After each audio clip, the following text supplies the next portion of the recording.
सगळ्यांना एक खाचून विनंती करतो की लग्न कार्यामध्ये आपण दिवसेंदिवस प्रथा वाढत चालल्या. पूर्वी आपल्या आजोबा पंजोबांची लग्न मानदेव डहाळे टाकून आणि एक साधा विधी केला जायचा. ते लग्नही टिकले, त्यांनाही मुलं झाले. आणि आता जे काही पैशाची नुमाईश, नुसता पैसा उधळायचा आहे. अरे बाबा रे, तुमच्याकडे जर लय पैसा झाला असेल ना, एखाद्या गरीबाच्या मुलाचा शिक्षणाचा खर्च घ्या, एखाद्या गरीबाच्या मुलीचं लग्न करा, तिला संसार घेऊन द्या. आणि तुम्हाला अजूनही जास्त लयच ऊत असेल तर त्या मुला मुलीच्या नावावर पैसे एफडी करा. कशासाठी? ह्या पैशाची मस्ती कशासाठी? आता आपण पाहिलं मागे वाडीवाऱ्याला जाताना एक जोडपं एक ट्रक खाली गेलं. कुठं चाललं होतं ते? हळदीला. अरे हळदीला सुद्धा लग्न एवढे लोक कशासाठी आहे? म्हणजे आपलं भान आपण विसरत चाललोय का?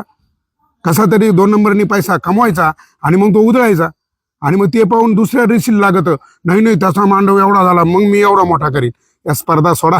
एकमेकाची जिरवायापेक्षा पाणी आडवण पाणी जिरवा, तिथं शेत्या फुलवा आपल्या. अजून एक मराठा समाजाला माझा संदेश आहे, हे लग्न पत्रिका जुळवून वगैरे लग्न ह्या भानगडीत लग्न मोडामोडी करू नका. अरे प्रत्येक गावात 100-150 पोरं बिगर लग्नाचे या तुमच्या उद्योगामुळं. अरे आपल्या पूर्वजांनी गुण जुळवायला सांगितलंय. आवडी निवडी, उंची, रंग, रूप ते पहा ना जरा. ते दिलं सोडून. शिक्षण पहा, रक्तगट पहा. लयच झालं तर आता त्याचं पूर्ण मेडिकल करा. दोघा मुला मुलीचं दोघा ते दाखवा रिपोर्ट एकमेकाला. महाराष्ट्रातले सगळे लग्न पत्रिका जुळवून झाले तरी फॅमिली कोर्टात जत्रा भरली फारकती घ्यायला. मग काय आहे? आणि पूर्वी पत्रिका जुळवली नाही, एकमेकाला पाहिलं सुद्धा नाही, तरी लग्न एकदम सुखानं आपल्या आजी आजोबाचे बापांचे संसार झाले. म्हणून ह्या माध्यमातून माझा दिव्य संदेश आहे. म्हणून माझी परत एकदा समाज बांधवांना माझी एक विनंती आहे. बाबा रे, मी आता प्रत्येक गावात सुद्धा सांगतो, ग्रामसभा, ग्रामपंचायतीने आता ग्रामसभा घ्या आणि त्याच्यामध्ये निर्णय घ्या. गावामध्ये डीजे आणू नका. कशाला पाहिजे डीजे? वरात नको.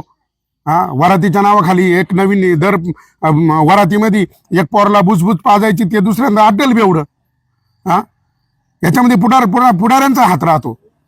आपल्या स्वार्थापायी द्या या गावात एक बॉक्स पोरांना द्या, त्या गावात बॉक्स पोरांना, काही नाही बिअर बार उधाऱ्या लावल्या. म्हणून त्या पुढाऱ्यांना सुद्धा आता माझे ह्या माध्यमातून एक आव्हान आहे